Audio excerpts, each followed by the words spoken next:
and welcome to episode 8 of our XC70 V8 swap project.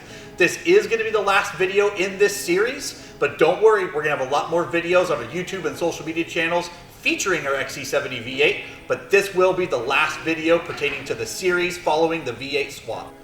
We've been getting a lot of inquiry about this car, which is fantastic. What we want to do is let people know that the car is complete. We're completely satisfied with it. We want to make sure and thank our product team like Ken Pruitt, Paul Bertucci, and Bud Kogel, who worked with me on this project. They brought everything to fruition, all the research, all the development, and all the accessories that we wanted to put on this car. We're not completely done with all the accessories, but as far as the car goes for running and driving and operating the way that it should, just like OEM, this thing is done. It's amazing, and we're really excited to share it with you guys. So we've already attended a bunch of shows. We've gone to a few VCOA events. We just had our garage sale. The one thing that I will say is that people don't know that this is actually a V8 swapped XC70 without knowing the cars and knowing that they didn't come with the V8.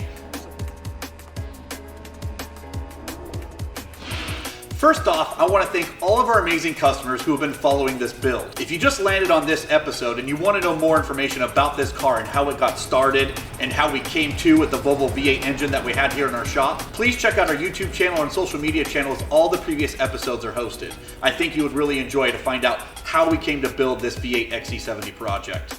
I'd like to thank Ken Pruitt, Paul Bertucci, and Bud Kogel on our product team who helped bring this car to life as well. It's been an amazing journey. We all learned a lot and we had a lot of fun.